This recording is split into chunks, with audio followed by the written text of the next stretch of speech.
सो hey guys, स्वागत है आप सभी का tales of wording out series के एक और ब्रांड न्यू वीडियो के अंदर। क्योंकि अब इस एपिसोड के साथ में चिन्मू की कहानी का एक और नया दौर शुरू होने वाला है। वो बनने को जा रहा है द ग्रेट डीमन सेक्ट का एम्परर। इस एपिसोड की शुरुआत होती है और हम लोग देखते हैं कि चिन्मू और उसके एल्डर दोनों के दोनों द ग्रेट डीमन कल्ट के अंदर अब एंटर कर चुके थे, जहाँ पर पानी की बरसात हो रही थी। एल्डर ने अपने लिए छाते को ले रखा था और वो चिन्मू से ये कहते हैं कि हमारे द ग्रेट डीमन कल्ट के अंदर काफी सारे सैक्रेड कल्ट डिसाइबल्स हैं। और वैसे यहाँ की सिचुएशन को देखकर क्या तुम अपने थॉट्स से बता सकते हो? क्योंकि हमारे ये जितने भी सैक्रेड डिसाइबल्स है उनको ऊंची पदवी पर होना चाहिए था, लेकिन आज के समय में उन्हें अपना जीवन यापन करने के लिए छोटे छोटे कामों को करना पड़ता है। एक छोटी सी बच्ची चिन्मू से टकराती है तो वो उसको अपना छाता दे देता है क्योंकि वो बारिश में भीग रही थी। तभी फिर एल्डर चिन्मू से ये कहने लग जाते हैं कि यान कांग के एम्परर ने नेशनल मास्टर को ये जिम्मेदारी दी थी कि वो स्कूल्स को ओपन करें, लेकिन उसके बावजूद भी हमारे सैक्रेड कल्ट के डिसाइपल्स के पास में स्टडी करने के लिए कोई भी जगह नहीं है, क्योंकि हमारे कल्ट से डायरेक्टली कोई भी यान कांग में नहीं जा सकता पढ़ाई करने के लिए। और यहाँ पर ये जो बारिश हो रही थी वो असल में रेन मास्टर करवा रही थी। जो बात सुनकर चिन्मू ये कहने लग जाता है कि आपने पूरी दुनिया के बारे में तो सोचा लेकिन अपने ही सैक्रेड कल्ट के बारे में भूल गए। और यही सेम चीज यान कांग के एम्परर ने भी की है। इसीलिए मुझे ऐसा लगता है कि एम्परर को डीमन कल्ट के साथ में मिलकर एलिमेंट्री स्कूल्स को, अकेडमीज को और ग्रेट कॉलेजेस को भी ओपन करना चाहिए, क्योंकि जैसा कि नेशनल मास्टर सोचते हैं उसके हिसाब से हमारे यहाँ के हर एक डिसाइपल को भी सीखने का अधिकार है। और अगर वाकई में ऐसा हो जाएगा तो हमारा एक ही भी डिसाइपल बढ़ते समय के साथ में पीछे नहीं होगा, बल्कि दुनिया के साथ में कंधे से कंधा मिलाकर चल पाएंगे। जो बात सुनकर एल्डर कहने लग जाते हैं कि वैसे ये जो जिम्मेदारी है वो एक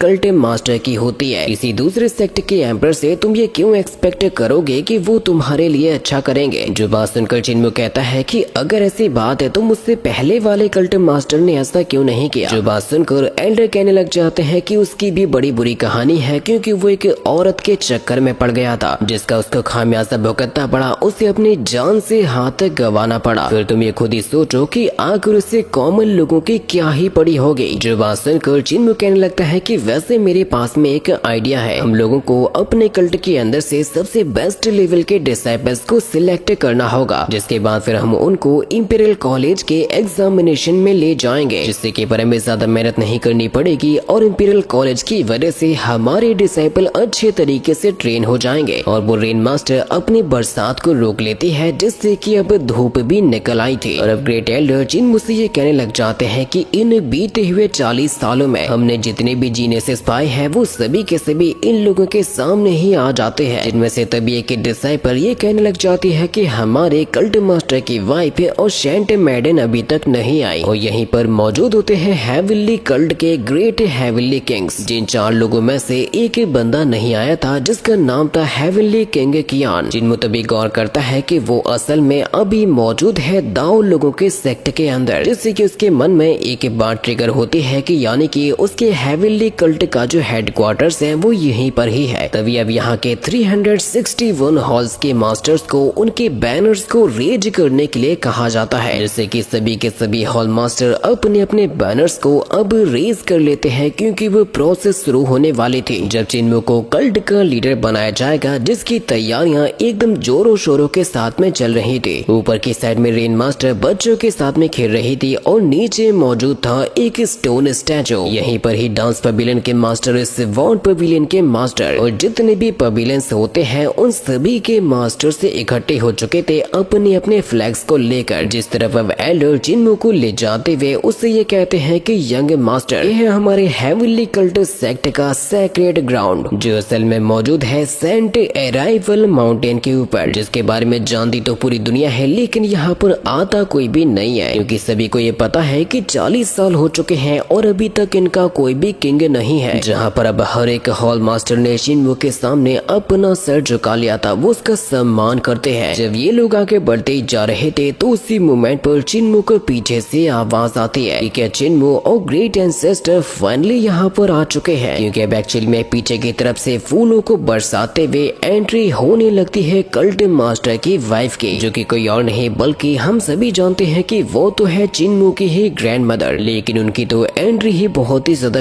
शानदार होती है क्योंकि वो अपने पुराने अवतार में यहाँ पर आई थी। चारों तरफ ही फूलों की बरसात होने लगती है और उनकी जो ब्यूटी थी उसको देखकर यहाँ पर जितने भी बंदे होते हैं वो सभी के सभी उसमें मोहित होने लगते हैं। जो चीज देखकर ग्रेट एल्डर तुरंत ही पहुँच जाते हैं योयो के पास में और उससे कहने लगते हैं कि योयो, तुमसे आकर ये किसने कहा था कि तुम्हें यहाँ पर अपनी ट्रू फॉर्म को दिखाना है? या तुम इस बात को भूल चुकी हो कि जिस बच्चे को तुमने अपने हाथों से पाल पोस के बड़ा किया है वो कल्ट मास्टर बनने वाला है? या तुम उसकी एंथ्रोनमेंट सेरेमनी को अपने ही हाथों से बर्बादी में बदलना चाहती हो, जिसकी वजह से योयो तुरंत की तुरंत ही अपने पूरी की पूरी पावर्स को इकट्ठा करने लगती है और अपने ग्रैनी शी वाले अवतार में आ जाती है, जिससे कि एल्डर कहते हैं कि अब तुम मुझे अच्छी लग रही हो। जो कि अब जैसे ही नीचे आते हैं तो चिन्मो भी उनके पास में ही पहुंच जाते हैं अपनी ग्रैंड माँ को लाड़ दुलार करने के लिए, जिस मोमेंट पर साथ ही साथ अब वहाँ पर आ जाती है शी यूनजियांग, जो कि कोई और नहीं बल्कि एक्चुअल में होती है इसी कल्ट की ही सेंट मेडन शी यूनजियांग, जो कि चिन्मो को ग्रीट करती है और उसको ऐसा करते हुए देखकर तभी फिर लॉ एनफोर्समेंट एल्डर कहने लगते हैं ये नई जनरेशन की सेंट मेडन काफी अच्छी है और ओबीडियंट भी है, वरना पुराने वाले तो बात करने लायक भी नहीं है क्योंकि वो तो अपने सेक्ट को ही तबाह करके रख देते हैं। जब बात सुनकर ग्रैनी शी गुस्से में आती हैं और कहती हैं कि बुड्ढे मैं यहीं पे हूँ, तेरी हिम्मत कैसे हुई ऐसा कहने की? मुझे बताओ तो जरा कि आखिर तुम्हारा ये सब कुछ कहने का मतलब क्या था? या तुम्हें ये लगता है कि मेरी वजह से वो सब कुछ हुआ था? लेकिन चिन्मो उनको रोक लेता है। ग्रैंडमा कहती है कि चिन्मो मिलो यूनजियांग से क्योंकि ये भी हमारी शी फैमिली से ही है और जब ये हमारे एंसेस्टर से मिली थी उसके बाद उन्होंने ही इसको कई सालों तक ट्रेनिंग भी दी है। जो बात सुनकर चिन्मो अपने मन में सोचता है कि अच्छा तो अब मैं समझा यहाँ के यूनजियांग से उसको हमेशा ही ऐसी फीलिंग क्यों आती थी जैसे कि ये उसकी ग्रैंडमा हो। तभी फिर ग्रेट एल्डर अपने लोगों से ये पूछने लग जाते हैं कि क्या अभी तक हेवनली किंग कियान यहाँ पर नहीं आया, जिसकी कोई भी खबर नहीं थी? तो एंसेस्टर कहते हैं कि जल्दी से उसके बारे में इन्वेस्टिगेशन करो क्योंकि उसका ना आना इस बात का संकेत है कि शायद उसकी मौत हो चुकी होगी। जिसके फिर अगले ही सीन के अंदर हम लोग देख पाते हैं इंपीरियल एकेडमी को, जहाँ पर अब जनरल चिल पहुँच जाता है नेशनल मास्टर के पास में और उनसे कहने लगता है अभी हाल ही में योंगजो के अंदर यानी कि वो एरिया जहाँ पर मौजूद है द ग्रेट डीमन सेक्ट, वहाँ पर अनयूजुअल सी एक्टिविटीज को देखा गया है क्योंकि हेवनली डीमन कल्ट ने अपने हर एक के मास्टर को वापस से अपने कल्ट के अंदर ही बुलाया है। वो लोग जरूर से कुछ न कुछ तो प्लान कर रहे हैं। जो बात सुनकर नेशनल मास्टर कहने लगते हैं कि मैं समझ चुका हूँ। जनरल चिन कहता है कि वो इस दुनिया का नंबर 1 डीमन सेक्ट है, इसी वजह से हम लोगों को ट्रो करना रहना होगा। नेशनल मास्टर कहते हैं कि जनरल अगर तुम्हें ये पता लग जाएगा कि ग्रेट हेवनली सेक्ट का ग्रेट एंसेस्टर या कहो कि वहाँ का लीडर कौन है तो तुम भी चिंता करना छोड़ दोगे। जो बात सुनकर जनरल चिन अब क्यूरियस हो जाता है कि आखिर वो कौन है जिसके बारे में मैं चिंता करना छोड़ दूंगा। जो बात सुनकर नेशनल मास्टर कहते हैं कि ये वही पर्सन है जो कि हमारे इस इंपीरियल कॉलेज के ग्रैंड चांसलर थे या कहें कि सबसे बड़े मास्टर थे। जो बात सुनकर तो जनरल चिन के पैरों तले से जमीन खिसक जाती है। वो कहता है कि यानी कि हमारे ही एकेडमी के अंदर इतने समय से एक डीमन कल्ट का पैट्रियार्च रह रहा था। नेशनल मास्टर कहते हैं कि अब तो तुम कुछ ज्यादा ही सोच रहे हो, चिंता मत करो। जिस समय पर मैं दुनिया की सैर कर रहा था, अलग अलग सेक्टर में जा रहा था, वहाँ की नॉलेज को ले रहा था, मैंने देखा कि इस दुनिया में बहुत सारे ऐसे सेक्ट हैं जो कि खुद के दम पर अपना जीवन यापन करते हैं। उन्हें किसी भी बड़े सेक्ट की कोई जरूरत नहीं होती और ये भी बात है कि वो दूसरों को अपना नॉलेज भी देना नहीं चाहते। हर कोई अपने अपने डिवाइन आर्ट और कल्टिवेशन मेथड्स को अपने पास में ही रखना चाहता है। ना तो वो मेरे तौर तरीकों को सीखना चाहते थे और ना ही उनको एडवांस करना चाहते थे। इसी वजह से मैंने खुद से जाकर ऐसे सेक्ट से मिला और ये कोशिश की कि जो सेक्ट के बीच में बैरियर्स है उनको तोड़ सको। तुम्हें यकीन नहीं होगा क्योंकि मैं सफर के दौरान जो सबसे पहले बंदे से मिला था वो कोई और नहीं बल्कि असल में थे हेवनली डीमन कल्ट के एंसेस्टर। इसी वजह से वो मेरी इस जर्नी के, वो मेरे सफर के सबसे पहले साथी बन चुके थे। वो मुझसे उम्र में, तजुर्बे में, हर एक चीज में बड़े थे। इसी वजह से उन्होंने मुझे जिंदगी का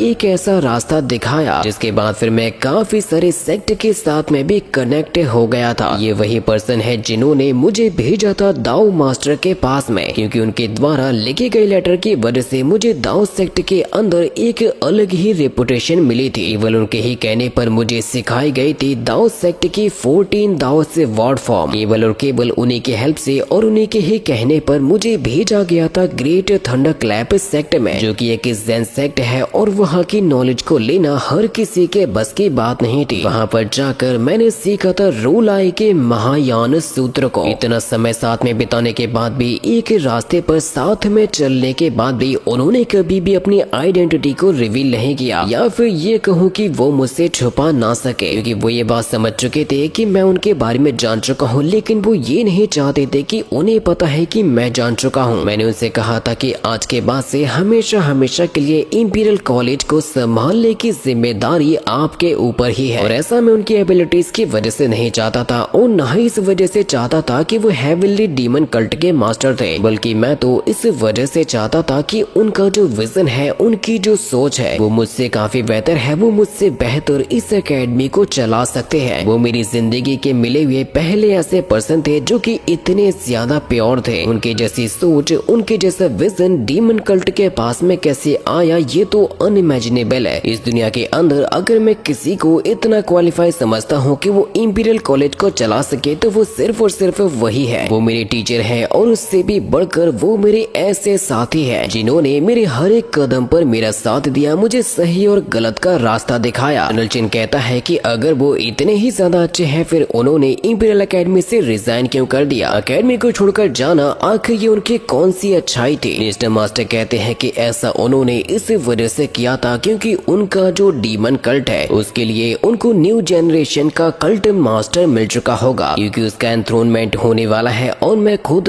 एक दिन उस न्यू कल्ट मास्टर से मिलने के लिए जाऊंगा और ये देखूंगा कि क्या वो उसके काबिल है कि एंसेस्टर उसे अपने कल्ट का मास्टर बना सके। अगर वो उस काबिल नहीं होगा तो उसे खत्म होना पड़ेगा। जिसके फिर जस्ट अगले ही सीन के अंदर हम लोग देख पाते हैं हेविली डीमन कल्ट को, जहाँ पर एंथ्रोनमेंट सेरेमनी के लिए अब चिन्मू आगे बढ़ता चला जा रहा था। दुनिया के हर एक राज्य के अंदर उनके न्यू लीडर का सम्मान करने का अलग अलग तरीका होता है, वैसे ही सेम यहाँ पर डीमन कल्ट के अंदर भी हो रहा था। कई सारे रिचुअल परफॉर्म किए जाते हैं, कई सारे स्पेल्स को भी कास्ट किया जाता है। हर एक हॉल मास्टर के द्वारा अपने अपने फ्लैग्स को भी लहराया जाता है, जिससे कि न्यू कल्ट लीडर को ब्लेसिंग से दी जा रही थी। चिन्मू अब सीधा जाके खड़ा हो जाता है उनके एंसेस्टर के स्टैचू के सामने। लॉ एनफोर्समेंट चिल्लाते हुए कहते हैं कि सभी के सभी हेविली सेक्ट के डिसाइपल, हम सब स्वागत करते हैं और सम्मान करते हैं हमारे यंग कल्ट मास्टर के एंथ्रोनमेंट सेरेमनी के लिए। चिन्मू के सामने उसके सेक्ट के कई सारे एल्डर्स के साथ में खड़े हुए होते हैं एंसेस्टर, और वो भी वही सेम रिचुअल परफॉर्म करते हैं। चिन्मू आगे बढ़ता चला जाता है और सभी लोग उसके सामने अपना सर झुका रहे थे। और ग्रैंडमा के लिए ये तो एक प्राउड मोमेंट बन चुका था, क्योंकि उनके द्वारा पाला गया बच्चा उनके ही सेक्ट का लीडर बनने को जा रहा है। सभी लोगों का उसके सामने सर झुकाना और चिन्मू का सबसे आगे होना, ये अब उसके किंग लेवल की पावर को दर्शाने लगा था कि वो एक सेक्ट का किंग बन चुका है। चिन्मू जब अपने कल्ट के थ्रोन के पास में पहुंचने वाला था, तो वो अपने एंसेस्टर से एक बात को पूछता है, हेविली कल्ट के अंदर मास्टर सक्सेशन को ये एंथ्रोनमेंट सेरेमनी का नाम क्यों दिया गया है? क्योंकि ये जो एंथ्रोनमेंट सेरेमनी होती है, वो तो असल में होती है एम्परर्स के लिए, जो बहुत बड़े राज्य या फिर कहिए कि देश के राजा होते हैं। जैसे कि ग्रेट एंसेस्टर चिन्मू को ये बताते हैं कि असल बात तो ये है कि हमारे इस ग्रेट हेविली सेक्ट के अंदर आते हैं पूरे के पूरे 6 नेशंस, जिस पर हम कंट्रोल रखते हैं, और इन सभी के सभी 6 नेशंस की जो एम्परर है, तुम उनसे भी ऊपर जाने वाले हो। इसी वजह से जब वो लोग एम्परर कहलाते हैं, तो इस सेरेमनी को भी एंथ्रोनमेंट सेरेमनी कहा जाता है। और अब उस थ्रोन में से पावर निकलकर आसमान में जाने लगती है। चिन्मू अपने थ्रोन के पास में पहुंच चुका था। एंसेस्टर ये कहते हैं कि अब समय बदल चुका है, क्योंकि वो जो 6 नेशंस है, वो भी अपने आप को एस्टेब्लिश करके बन चुके हैं एक नया सेक्ट। और किसी को भी एक कंप्लीट सेक्ट बनने के लिए वहाँ के हर एक डिसाइपल को इतना ज्यादा मेहनत करनी पड़ती है कि उनका हर एक छोटे से छोटा और बड़े से बड़ा सिटीजन सेफ रह सके। जो अब सारी की सारी जिम्मेदारी तुम्हारे कंधों पर आने वाली है, क्योंकि तुम सभी के लॉर्ड कहलाओगे और सबकी जिम्मेदारी तुम्हारे ऊपर ही होगी। जहाँ से अब तो चिन्मू का ऑरा भी बदलने लगा था, जिसके बाद फिर एंसेस्टर अब चिन्मू को एक अलग सी जगह पे ले जाने लगते हैं। देखने में तो ऐसा लग रहा था जैसे कि ये सभी के सभी लोग बादलों में पहुंच चुके हो, लेकिन एक्चुअली में तो ये डीमन कल्ट के एंसेस्टर्स की, और जो कोई भी नया एम्परर बनता है उसे यही सेम चीज को, सेम रिचुअल को फॉलो करना ही पड़ता है। जिसके फिर अगले ही सीन के अंदर हम लोगों को दिखाया जाता है दाओ सेक्ट को, जहाँ पर हम लोग दाओ सेक्ट के मास्टर उनके डिसाइपल को देख पाते हैं और उनको भी एक खबर लग चुकी थी कि हेवनली डीमन सेक्ट के अंदर अब उनका नया मास्टर आने वाला है। उनका जो सेक्ट है वो बीते हुए 40 सालों तक अभी बर्बादियों में ही जी रहा था, लेकिन अचानक से ही सेक्ट के अंदर किसी न्यू कल्ट मास्टर का आ जाना ये लगता तो नहीं है कि उनके लोगों के लिए और बाकी के सेक्ट के लिए अच्छा होगा। इसी वजह से दाओ सेक्ट के मास्टर कहते हैं कि उस नए लीडर को खत्म होना होगा। ये बात सुनकर उनके जो दूसरे मास्टर होते हैं वो ये कहने लगते हैं कि असल में जो यान कांग है और वहाँ का जो नेशनल मास्टर है उसकी टीचिंग्स असल में हेवनली डीमन कल्ट की आइडियोलॉजी पर बेस है। जैसे कि अगर साफ साफ शब्दों में कहा जाए तो यान कांग भी बन चुका है एक बहुत ही बड़ा हेवनली डीमन कल्ट। इसी वजह से वो एल्डर दाओ मास्टर से कहते हैं कि अब हमारे दाओ सेक्ट को क्या करना चाहिए। जैसे कि वो दाओ मास्टर कहते हैं कि नेशनल मास्टर की जो एबिलिटीज है वो है तो बहुत ही ज्यादा बेहतरीन, लेकिन उसके जो एम्बिशंस है वो अच्छे नहीं है। लेकिन अगर हम इतिहास को उठाकर देखें तो इतिहास में नेशनल मास्टर से भी बड़े बड़े महारथी हुए हैं और यान कांग से भी बड़े बड़े राज्य हुआ करते थे, लेकिन उनके गलत एम्बिशंस की वजह से वो हर एक तबाह हो गई, राख में बदल गए और रुइंस की तरह खत्म हो गए। अगर यान कांग का नेशनल मास्टर ऐसा सोचता है कि वो दुनिया के हर एक सेक्ट के बारे में जानता है तो ये उसकी गलती है, लेकिन चिंता मत करो, वक्त गुजरने के साथ वो हर एक चीज को बेहतरीन तरीके से समझ जाएगा। जिसके फिर अगले ही सीन के अंदर हम लोगों को दिखाया जाता है चिन्मू और उसके ग्रेट एंसेस्टर को, जो कि चिन्मू को एक ऐसे माउंटेन पर लेकर आए थे जिसकी जो एनर्जी है वो हेवन की जैसी है, लेकिन वो मौजूद है मॉर्टल रियल्म के अंदर। वो बताते हैं कि जब हेवनली डीमन कल्ट के फाउंडर जिनको कहा जाता है मास्टर वेई शुई फेंग, उन्होंने इस जगह को खोजा था तो उन्होंने देखा था एक वुड कटर को जो कि लकड़ियों को काट रहा था। उसी पेड़ को काटते हुए ही दिखाई देता है और वो जितनी बार भी इसको काटता है ये पेड़ उतनी ही तेजी के साथ में ग्रो होता है, जिसका मतलब है कि इस पेड़ के अंदर खुद को रिस्टोर करने की एबिलिटी है। मास्टर शुई फेंग इस बात को समझ चुके थे कि उनके सामने कोई वुड कटर नहीं बल्कि एक्चुअल में है कि सेज। इसी वजह से उन्होंने उस वुड कटर से ज्ञान लिया था, उनकी टीचिंग्स को सीखा था और वो जो वुड कटर है उसने यहाँ पर मौजूद एक स्टोन के ऊपर बैठकर उनको ज्ञान दिया था और उसकी शिक्षा देने का जो समय है वो कई सालों तक चला था। और जब आखिरकार मास्टर शुई फेंग को ज्ञान की प्राप्ति हो चुकी थी तब तक कई साल बीत चुके थे और फिर उन्होंने लिखा था हेवनली डीमन स्क्रिप्चर को, जो कि उन्होंने इस दुनिया के लिए लिखा था ताकि इस दुनिया का भी भला हो सके। चिन्मू, अब ये वक्त तुम्हारा आ चुका है, क्या तुम तैयार हो मास्टर शुई फेंग के वर्चूज और उनके वर्ड्स को अपनाने के लिए? क्या तुम तैयार हो उनके प्रिंसिपल और उनकी विजडम को लेने के लिए? चिन्मू अपने सेक्ट के लोगों की तरफ देखता है और तुरंत ही कहता है कि हाँ मैं तैयार हूँ। ग्रेट एंसेस्टर कहते हैं कि फिर तो ये सेक्ट तुम्हारा है और इसकी जो हर एक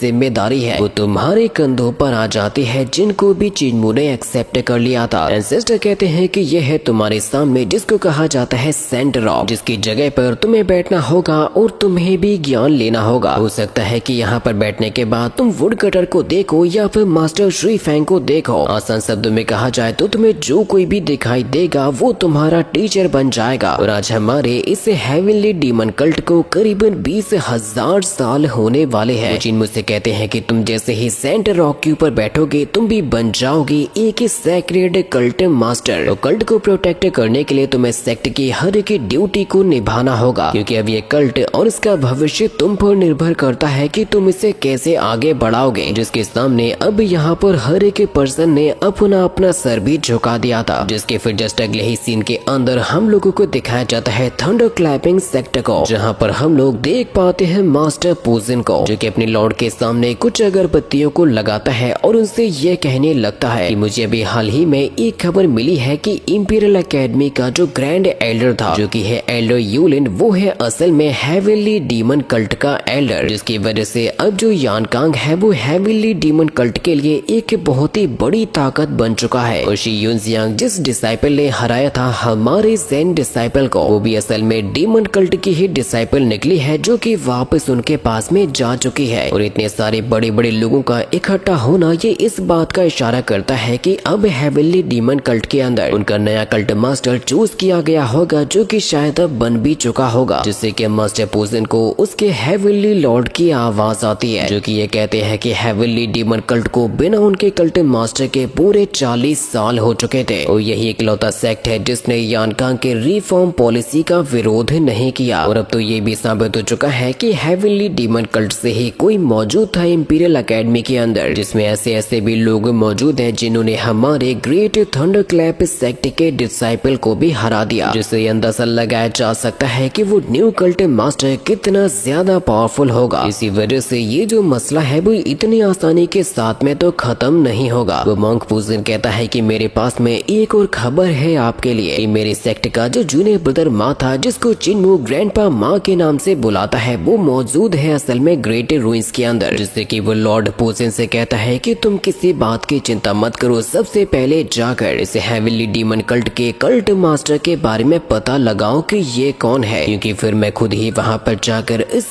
पूरे के पूरे मैटर को सॉल्व करूंगा। जिसके फिर अगले ही सीन के अंदर हम लोग ग्रेट एंसेस्टर को देख पाते हैं, जो कि ये कहने लगते हैं कि ली टियान सिंह अब तुम्हारा समय आ चुका है, न्यू कल्ट मास्टर का एंथ्रोनमेंट हो चुका है और अब तुम्हारी बारी है कल्ट की टेक्निक को उसे देने की। जहाँ पर ग्रैंडमा की बॉडी से अचानक से ही किसी आदमी की आवाज आती है, जो आवाज सुनकर चिन्मू भी चौंक जाता है और ग्रैंडमा की बॉडी के अंदर कई सारे चेंजेस होने लगते हैं, क्योंकि अब आखिरकार वो डीमन जाग रहा था जिसको उन्होंने इतने सालों से दबा के रखा हुआ था, जो कि कोई और नहीं बल्कि है पिछला कल्ट मास्टर जिसका नाम है ली टियान सिंह, जो कि ग्रैंडमा की बॉडी के अंदर ही मौजूद था और अब आखिरकार बाहर आ जाता है, जिसको देखकर आसपास के लोग डर जाते हैं और चिन्मू भी चौंक जाता है। लेकिन एंसेस्टर के सामने कोई भी अपनी जबान नहीं चला सकता, इसी वजह से ली टियान सिंह भी उनके सामने अपना सर झुकाता है और उसको भी एंसेस्टर के कमांडो को फॉलो करना ही पड़ेगा। चिन्मू कहता है कि अच्छा तो ये है ग्रैंडमा के अंदर छुपा हुआ वो इनर डीमन, जो कि है कल्ट मास्टर ली टियान सिंह, जिसके बारे में मैं कई सालों से सुनते आ रहा था। जहाँ पर अब ली टियान सिंह तुरंत ही अपने कल्ट मास्टर की टेक्निक को चिन्मू को ट्रांसफर करने लगता है, जो कि इसी सेरेमनी का ही एक हिस्सा होता है। और अब चिन्मू को दिखाई देने लग जाता है वही वुड कटर, जो कि आज भी इस पेड़ को काटने की कोशिश कर रहा है, लेकिन ये पेड़ अपने आप को तुरंत ही रीजेनरेट कर लेता है। जिसके पीछे अब चिन्मू पहुंच जाता है तो वो वुड कटर कहता है कि आखिरकार तुम आ ही गए, लेकिन तुम्हारी किस्मत को तो काफी समय पहले लिख दिया गया था, मुझे बताओ कि तुमने आज तक क्या क्या सीखा। जो वुड कटर अब उसी स्टोन के ऊपर बैठ जाते हैं तो चिन्मू उनसे कहने लगता है कि मैं आपसे रिक्वेस्ट करता हूँ कि आप मुझे वो सब कुछ सिखाइए जो कि कल्ट मास्टर बनने के लिए जरूरी है। चिन्मू उनके पास में पहुँचता है, जो कि चिन्मू के सर पे अपना हाथ रख के सबसे पहले उसका इतिहास जांचते हैं और ये देखते हैं कि आज तक उसने क्या क्या सीखा है, उसने कैसे कैसे सीखा है, उसका जो बचपन है वो किस तरीके से जीता, उसने किसके साथ में अपनी जिंदगी को बिताया, चिन्मू ने कितनी शिक्षाएं ली, किसका अच्छा किया, किसके लिए बुरा किया, ये सब कुछ जानना बहुत ही ज्यादा जरूरी था। उसकी बॉडी के अंदर कौन कौन सी ऊर्जाएं बहती है, फिर चाहे वो डीमन हो, फिर चाहे वो डिवाइन हो या फिर जैन हो, इन सारी की सारी चीजों के बारे में पता लगा लेते हैं। यहाँ तक कि उन्होंने तो चिन्मू के बचपन के बारे में भी पता लगा लिया था और वो उससे कहते हैं कि तुम्हारी जो फैमिली है वो तो कब की खत्म हो चुकी है, उनकी हड्डियां भी खत्म हो चुकी है, तुम्हारी लर्निंग तो कई 100 सालों तक चलेगी, तुम बताओ कि अभी तक क्या सीखे हो, तुम्हारे पास में अभी भी कई रास्ते हैं जो कि है ह्यूमन, डीमन, घोस्ट और स्पिरिट्स। चिन्मू तो अपनी फैमिली की ग्रेव को टच तक नहीं कर पाता। वो सेंट कहते हैं कि जब तुम अपने लिए किसी एक रास्ते को चुन लोगे तो उसके हर एक पैटर्न को अच्छे तरीके से समझ जाओगे, क्योंकि यही होता है जिंदगी के हर एक चीज का ग्रेट प्रिंसिपल। शिक्षाएं लेते हुए चिन्मू को एक बात समझ में आई थी कि जो ग्रेट हेवनली डीमन स्क्रिप्चर है वो है असल में कल्टीवेशन का एक अलग ही और नया तरीका, जो कि इतने सालों से छुपा हुआ था और सभी की नजरों के सामने था। बस ये तो सीखने वाले पर निर्भर करता है कि वो क्या सीखता है और कैसे सीखता है। और अब आखिरकार वो जो टेक्निक होती है वो चिन्मू की बॉडी के अंदर ट्रांसफर हो चुकी थी, इसकी वजह से वो एक निद्रा में जा चुका था और वो इससे कब जागेगा ये किसी को भी नहीं पता। ली टियान सिंह और ग्रैनी शी कहने लगती हैं एंसेस्टर से कि आपने जो कहा था हम वो पूरा कर चुके हैं, और ये दोनों के दोनों एंसेस्टर से ये कह रहे थे कि हमें आजाद होना है, जिसके लिए इन दोनों में से किसी एक को तो मरना ही पड़ेगा। लेकिन ये बात तो अभी भी राज होती है कि आखिर कौन किसको मारता है और कौन किसको रिफाइन करता है, जिसका जवाब अभी एंसेस्टर के पास में नहीं होता। वो इसके बारे में कुछ भी नहीं कहना चाहते थे। ग्रैंड मॉम नॉर्मल होकर एंसेस्टर से कहने लग जाते हैं कि जब चिन्मू जागेगा तो उससे ये कहना कि ग्रैंड माँ और सभी ग्रैंड पास उसको बहुत याद करते हैं, क्या वो न्यू ईयर पर विलेज आएगा। और केवल इतना ही कहकर ग्रैंड माँ यहाँ से वापस से लौट जाती है। चिन्मू अभी भी अपनी उसी निद्रा के अंदर था और वो ज्ञान ले रहा था वुड कटर से, जिसके लिए उसको कई दिन बीत जाते हैं। वो उसी जगह पर ही बैठा रहता रहता है। जिसके बाद फिर हम लोगों को ये बताया जाता है कि वो जो वुड कटर सेंट है, जब उनके सामने इस सेक्ट के फाउंडिंग मास्टर पहुंचे थे, भले ही उनके पास में अनंत ज्ञान और अपार शक्तियां थी, लेकिन वो फिर भी उससे खुश नहीं थे और फिर भी वुड कटर से ये पूछते हैं कि मुझे ये बताइए, मुझे रास्ता दिखाइए कि मैं आपके जैसे एक सेंट कैसे बन सकता हूँ। तो वो सेज उस फाउंडिंग मास्टर को ये बताते हैं कि तुम्हें अपने अंदर वर्च्यू, मेरिट और वर्ड्स को स्टैब्लिश करना होगा। उसके बाद तुम एक इमॉर्टल बन जाओगे, फिर चाहे तुम्हारी मौत ही क्यों ना हो जाए, तुम एक सेंट बन सकोगे। फाउंडिंग मास्टर उससे दोबारा पूछता है कि मुझे बताइए कि इमोर्टैलिटी का रास्ता क्या है। वुडकटर सेज ये कहते हैं कि उसके लिए तुम्हें सबसे पहले अपनी जिंदगी में 3 क्लैरिटीज को लाना होगा। सबसे पहला है क्लियर प्रिंसिपल, दूसरा है क्लियर नॉलेज और तीसरी है क्लियर टीचिंग। ये 3 चीजें जब तुम्हारी जिंदगी में पूरी तरीके से आ जाएंगी तो तुम बन जाओगे एक इमॉर्टल। जिसके आने वाले नेक्स्ट एपिसोड को देखने के लिए जल्दी से चैनल को सब्सक्राइब भी कर दो।